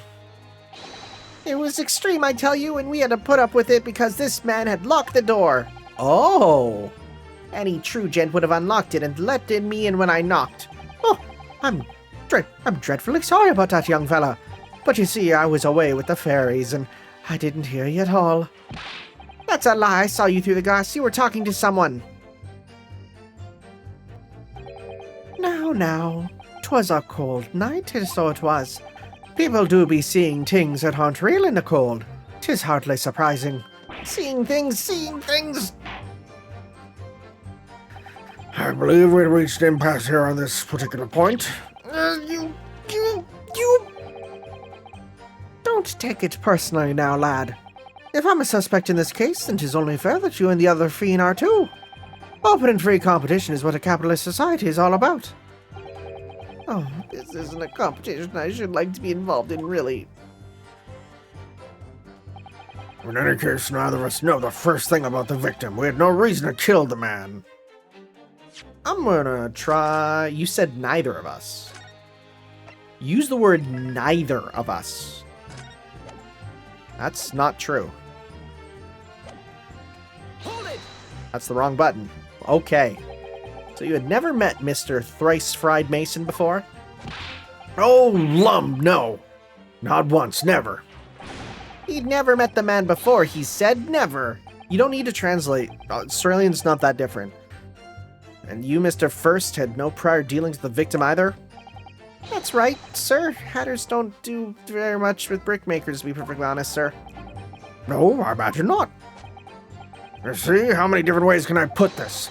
Neither of us have the remotest connection to the gentlemen who were inside the cabin. Hello? What do you have to say? Yeah. Mr. McGilded. Yes, counsel. What can I be doing for you? Did the witness's last statement give you pause for thought somehow? Not the remotest connection. Was that right now? I wonder. That's where I'm going to. What are you insinuating now? Ah, Mr. Fairplay. 'Tis been too long, so it has. Huh? Well, if I'm not very much mistaken, I believe 'tis fast approaching, is it not? Your repayment date. Right, I beg your pardon. You borrowed 20 guineas from me, sir. At an unconscionable rate of interest. You tricked me. It's extortion. Well now, is that a touch of begrudgery, is it? A sort of begrudgery that might motivate a fellow to pass his crimes off on another. And young Mr. First. Me, sir? What do you want with me, sir? You do be making hats for a living, do you not? That there top hat sliding about on your head, is that one of your creations? I was wondering why. His weird, the weird hat. The weird hat. Is it one of your creations, is it? Oh, well, I'm still an apprentice, you understand. I'm learning to find the perfect fit for whatever fine gent walks through the door. The perfect fit, is it? Well, 'tis a very, distinctive design, so it is. Many customers like it, I tell you. They're like a distinctive touch. Customers, such as a thrice-fired mason. Uh, uh, there was a photographic print of the victim submitted as evidence of my lord. Miss Sweden? I can't help thinking that the poor fella's hat looks, well, distinctly familiar, wouldn't you say? No. That's one of my hats. Aye, that it is. So it would seem the brickmaker was a customer of yours. Well, the sort of customer I'd wager you could have a wee quarrel with over the distinctiveness of the goods. Oh, no, sir. Absolutely not, sir.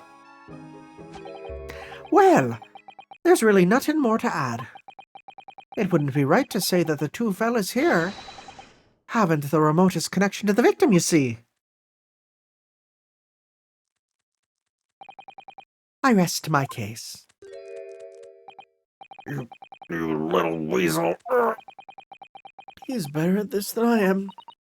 Gosh, Mr. McGilded's certainly been thorough in his research, hasn't he?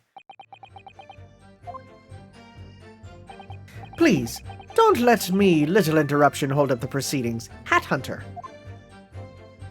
What is it, Team Fortress 2? Skylight was shut the entire time. I tell you, we couldn't possibly have opened it. Or do we need to present that now?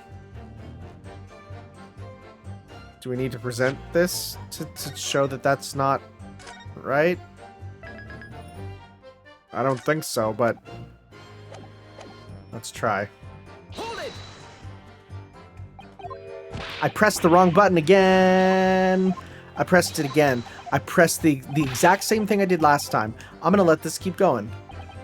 That's right, this is about motive, and we had none. No motive, And, well, that's not all, is it? Okay, yeah, that's where we have to do it.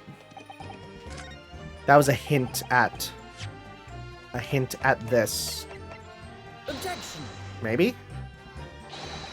Reveals a damning inconsistency last statement. Damning, you say? No. Okay, that's not happening. Thought that'd be the one. That's not what we're doing. I thought it would be like, hey, showing the case, but it's not. Okay, so that was neither of us know the thing. Skylight was shut the entire time. We couldn't have possibly opened it. Hold it! Why is that?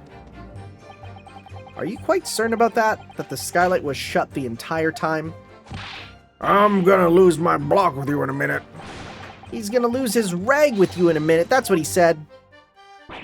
Take a look for yourself. Go on. You see, it's shut fast now, like it was on the night. Yeah, but you can just pull the latch. Oh, so it is. Of course, a fella the size of Mr. Mason could likely break right through it, still and all. What? Oh, just looking at the size of the ting, you understand. You hold on a minute there, sir. The size of the ting means nothing. Not on its own. Let's consider the bigger picture here, shall we? Let's stop playing arcane, shall we? I was riding the omnibus on another occasion when, well, I... Yo! This dude tooted! I broke wind. Loudly. I shocked myself with it as it happens. Damn, boy. That ass do fart, huh? That's an unexpected confession, Mr. First. Oh, I just meant to say, well, the point is, I tried to open the skylight, you see. But just my luck, I couldn't make it budge. The stench was terrible. Everyone was looking daggers at me, sir, when as red as rouge I did. Are you expecting me to sentence you? For big fard? Oh, no, sir, the point is, the skylight can't be opened. I tried and tried when I was inside that cabin of shame. Oh? Oh, you have something to say? Excuse me! You have something to say about that, Miss Lestrade. Miss Lestrade. It opens. Oh, skylight. That's what we're talking about, right? What's this Call of Duty reload animation? Oh, them skylights open. Dead easy. More easily than you can load that weapon?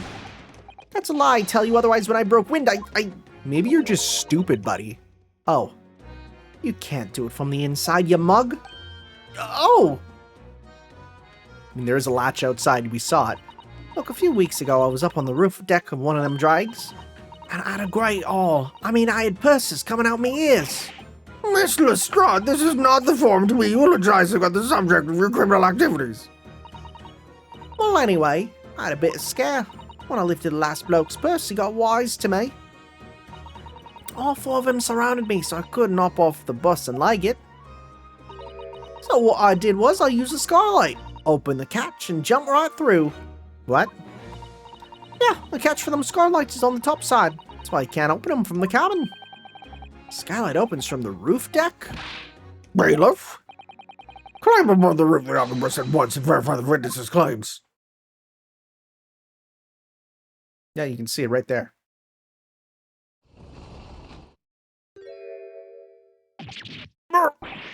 Oh, my hat! See?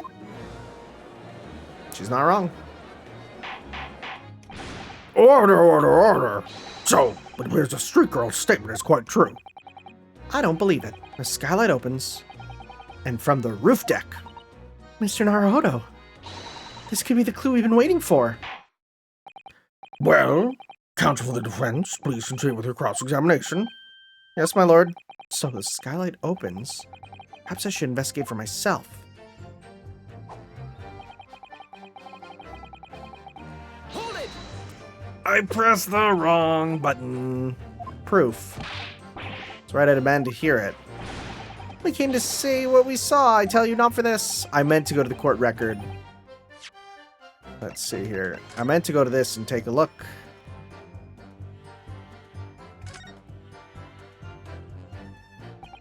Skylight was fastened shut before. Now the catch has been undone. We should be able to open it.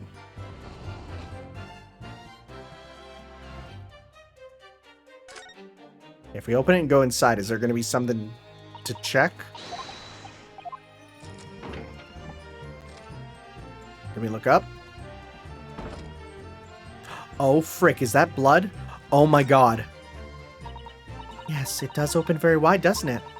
Wide enough to kick someone like you through, certainly, Mr. Naruhodo. Why someone like me? What is it? Look, just here. Look at this. That's, without question, it's blood. Oh, it's blood. How would there be a blood stain there? Surely, it can't be unrelated to the case, can it? There's blood on the skylight when it's open. Son of a gun. Son of a gun indeed. Okay.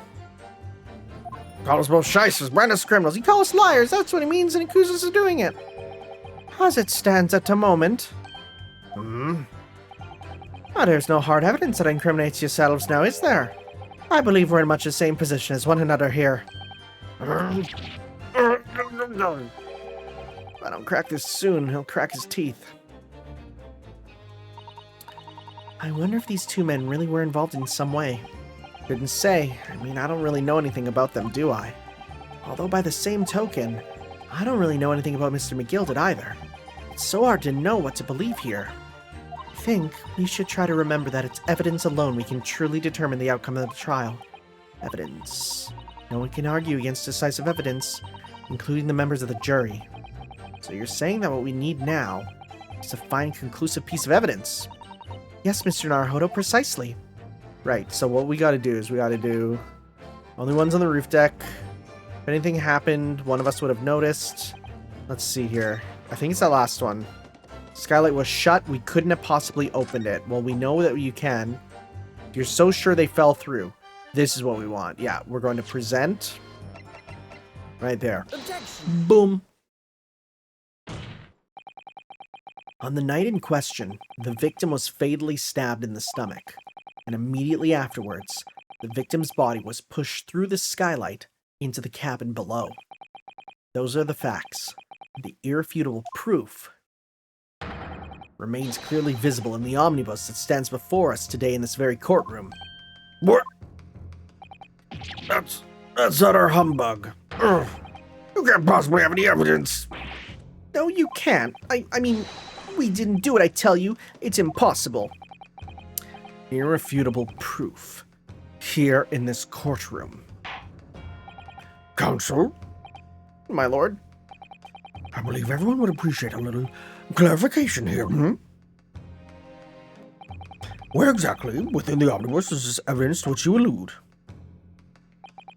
You will point out what it is with that little finger of yours, how he fell through the skylight. I'm pointing my little fingy. Right here, my lord. It does open very wide. Okay, wide enough to kick someone like you through. Oh no, I no. Ah, this is taking too long. Look at this. That's without question. It's blood. Oh, why is there blood there? I can't be unrelated. Oh no. All right, present. Got it. By Jupiter! Is that blood?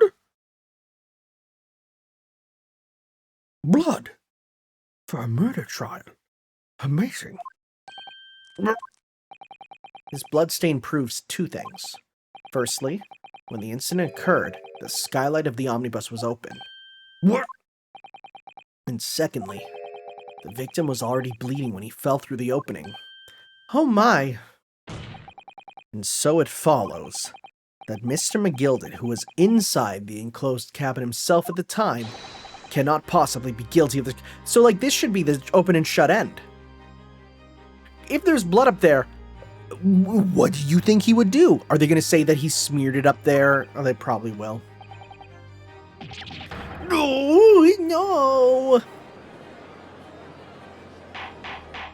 Like, that's it. Open and shut. We got this evidence. That should be the end. What are you going to say? But the blood could have sprayed up there when the fellow was stabbed inside the cabin. And only found its way to that one particular spot of the skylight. Well, sure. And that would be very convenient. And let's keep in mind that the skylight catch can only be unfastened from the roof deck. I myself wouldn't have been able to open it now, would I? But there's no way to know for certain, is there, if the gent really fell through the skylight, I mean? Well, why don't you have a good look at the floor in the cabin between the two seats, Mr. First? 'Tis all too plain, if you see. There's the aftermath that shows the poor fella dropped from a fair height right there, so it is. What? No! But it can't be. It's all... Lies! My fellow jury members, I think we can all agree that this is clear proof of the defendant's innocence, can't we? I believe we can, yes, sir. It's clear to me now where the filthy rubbish can be found in this courtroom. So, I thought we could pull the wool over my eyes, did they? Joe, she's still typing.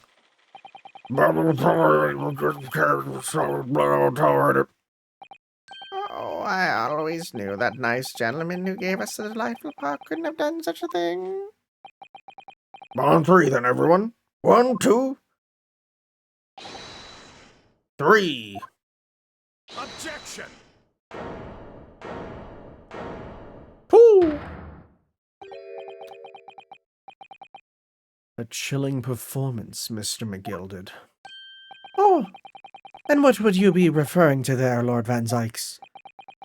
It's gonna be the drop of blood, yeah. A blood stain on the frame of the skylight. Such evidence is null and void. What? Why?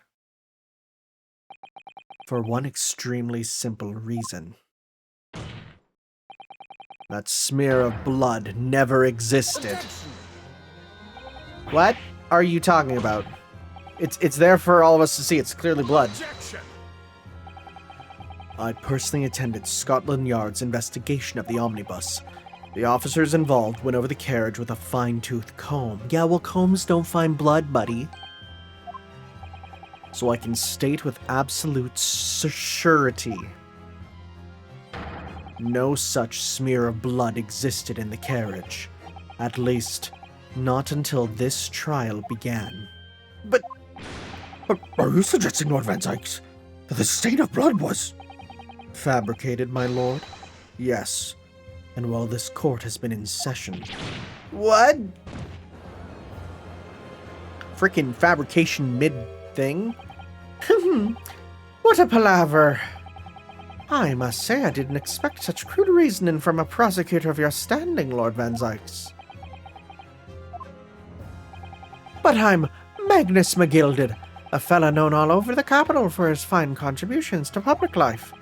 I don't take kindly to slander, and I'll fight to the bitter end, even if it's rolling off the tongue of the Reaper of the Bailey. Mr. McGilded, I realize that this is your first appearance in court as the accused. However, I'm well aware of your involvement behind the scenes in a great many affairs of dubious nature. You're very adept when it comes to avoiding getting your hands dirty. And each time it happens that a case you're involved in is investigated, you adapt the facts. Adapt the facts? What does that even mean? I mean, if this is the case, this is a problem. When you wield a fortune the size of Mr. McGilded's, however ill-gotten it may be, nothing is impossible. Tampering with evidence, manipulating the scene of a crime, bribing witnesses. I toast your ability to concoct the most convenient of stories, sir. Toot toot, Lord Van Zykes. This will not do, to be sure. Will it now, counsel? No. I think it's fair to say this does all sound like a far-fetched excuse by a desperate man. The blood on the skylight didn't exist, you say? But if you will all cast your minds back, is it not true that the omnibus there has been in the courtroom the entire time?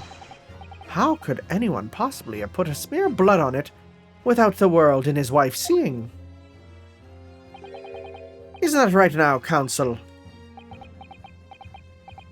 It's true. The omnibus has been in full view the entire time the court has been in session. My learned friend. Yeah? At least you're not adding race to that now. Here's to hearing your opinion on the matter, in your own words. As you wish.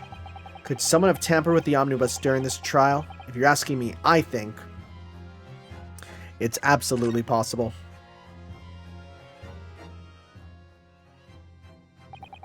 As a defense lawyer, it's my job to advocate for the defense as best as I can. But still, I feel as though there's something even more important at stake here. There is no evidence to suggest the defendant did as my learned friend suggests. However, in terms of having the opportunity to carry out the alleged tampering, there is one possibility. Yep, during the smoke bomb. Good gracious! Explain yourself, counsel.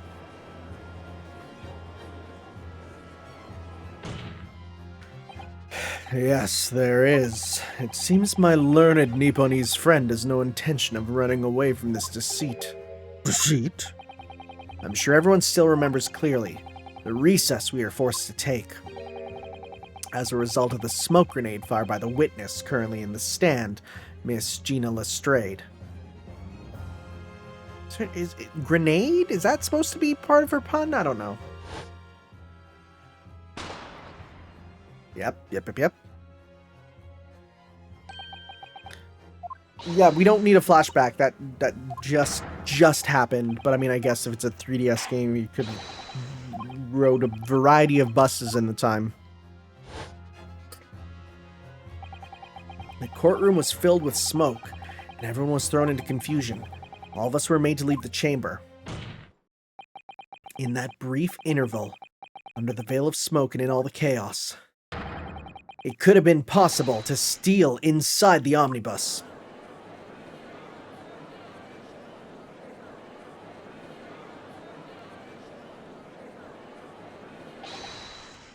Are you wise?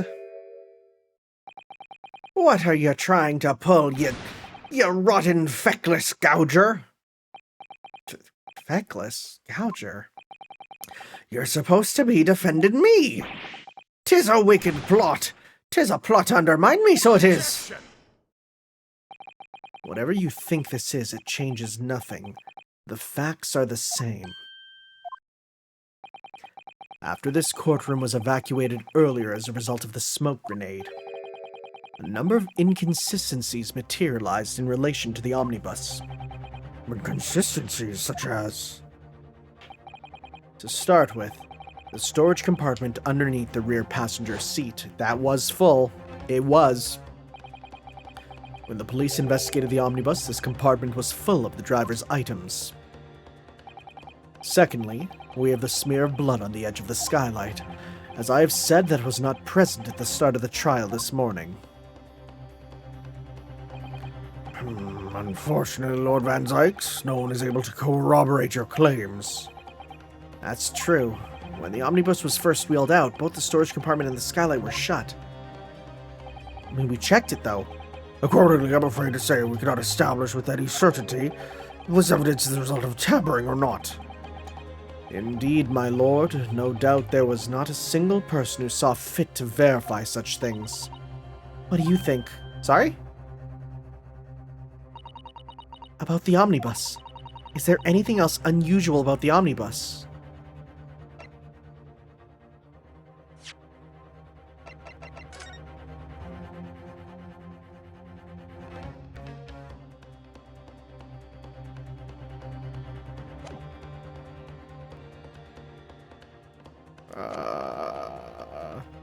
I have an inkling. My lord, Yes, counsel? there is one further inconsistency. A mark that could not have been present at the start of the trial. What? There is? What in the devil's name are you going to say now? I actually don't know.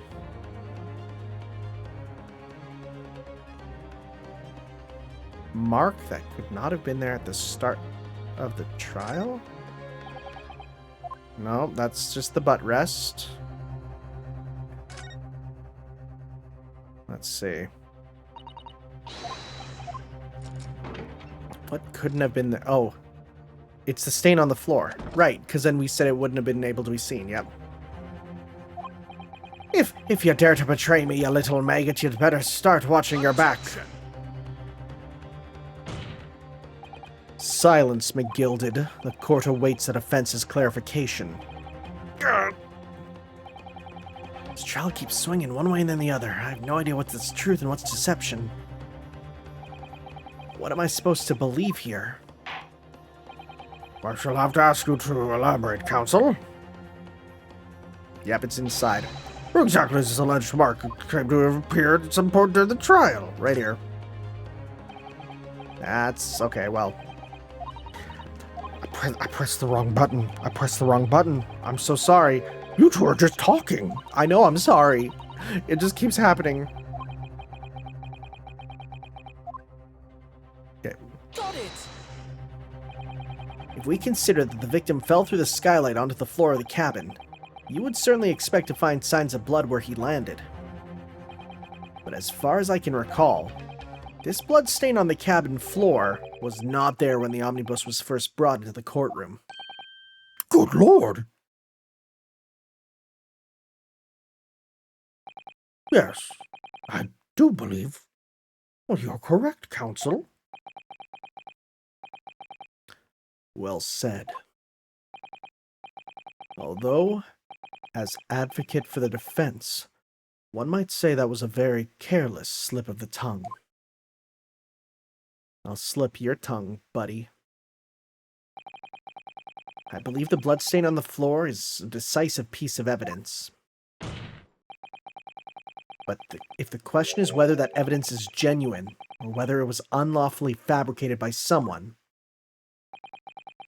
I feel compelled to admit there's at least a possibility that the evidence is fake.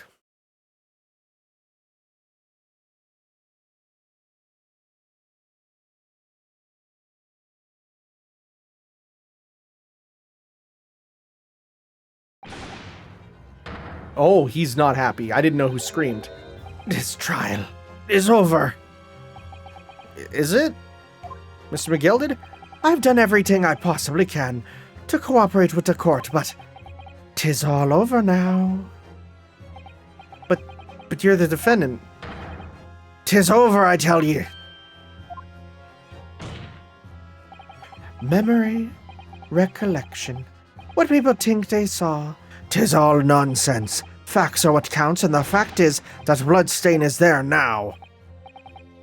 Well, and over the course of this desperate trial, long and extremely drawn out as it has been, that good-for-nothing Reaper of the Bailey has failed to present any decisive evidence at all. I'm scandalized, so I am. I'd thought better of the Lord Van Zykes.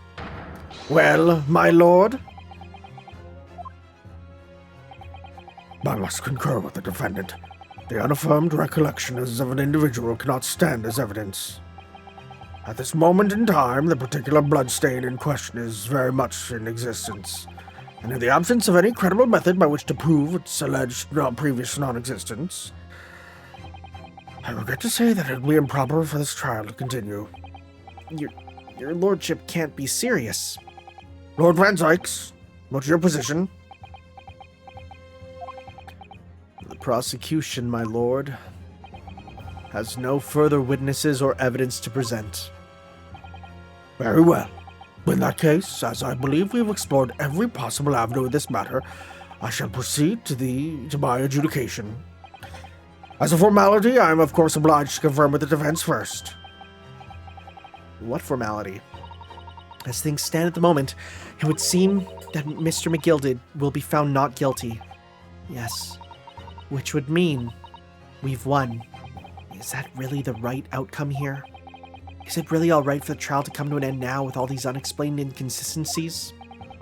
Counsel for the defense, your closing statement, please.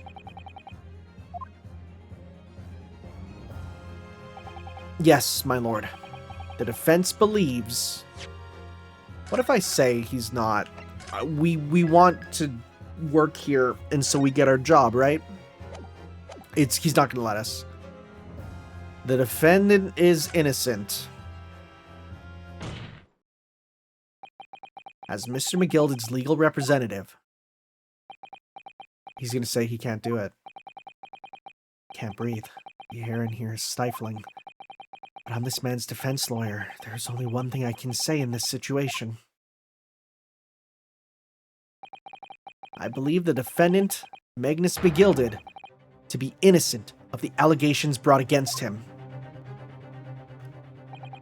Thank you, counsel. I mean, well, he could be innocent, but he might not be telling the truth. We'll see.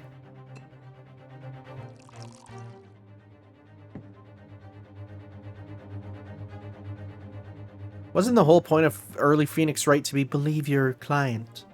Always believe your client. Here's to you, my Nipponese friend, and the most abject closing I have yet to hear in a court of law. Order, order.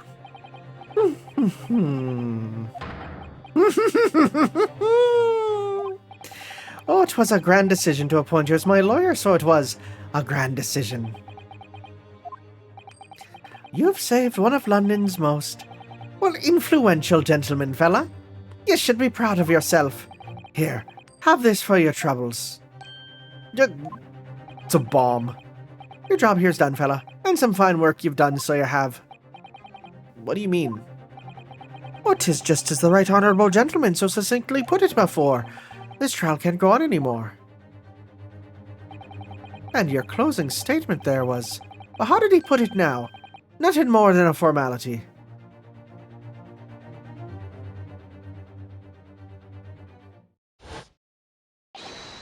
Ooh, ha ha ha ha!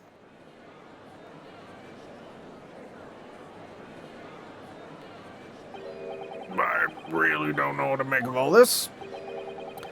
What if this is genuine or was it fake? His lordship would be fuming. Any unsightly rubbish should be disposed of promptly, as I said. A stinking rich, you're always guilty of something, you mark my words. I feel terribly ashamed that I ever doubted that lovely man who gave us the lovely park. You're on the wrong one then, ma'am. Now that the proceedings have unfolded in this way, I'm compelled to declare a premature end to this trial.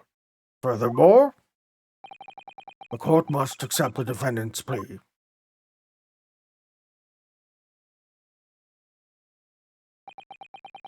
I thank you kindly, my lord.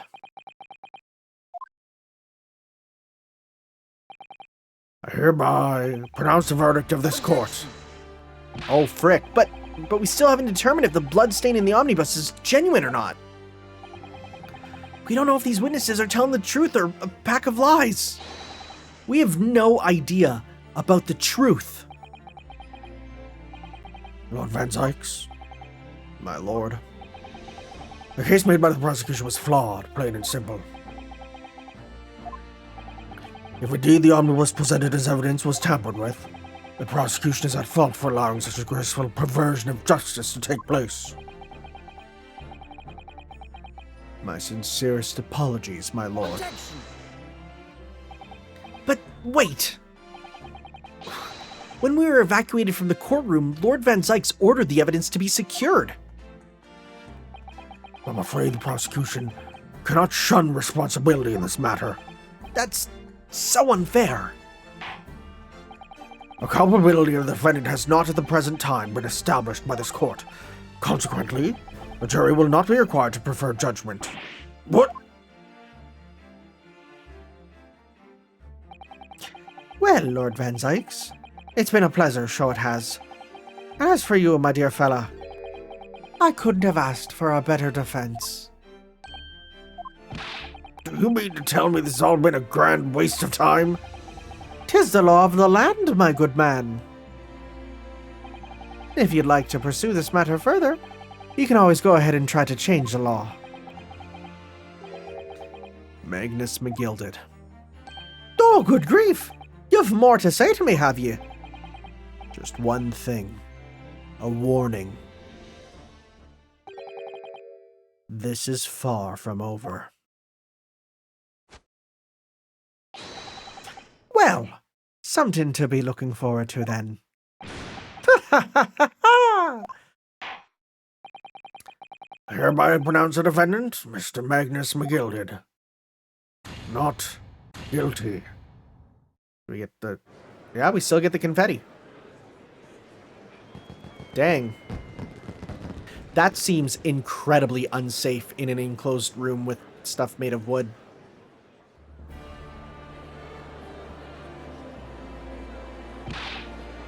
I can't believe it. This is an outrage. You should have examined the evidence more. What are you talking about? The man's been cleared. He's innocent.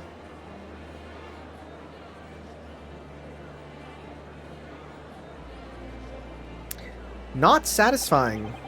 With the courtroom in pandemonium for the second time that day, the judge delivered his verdict, and my first ever trial in Great Britain came to an abrupt end, with the defendant being found not guilty, ostensibly a victory for us.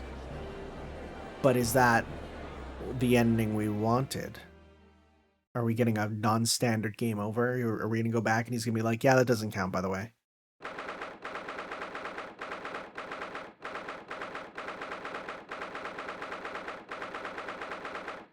Well, I'm actually going to call it here. I know it's a bad time, but I feel like there's going to be a lot to talk about.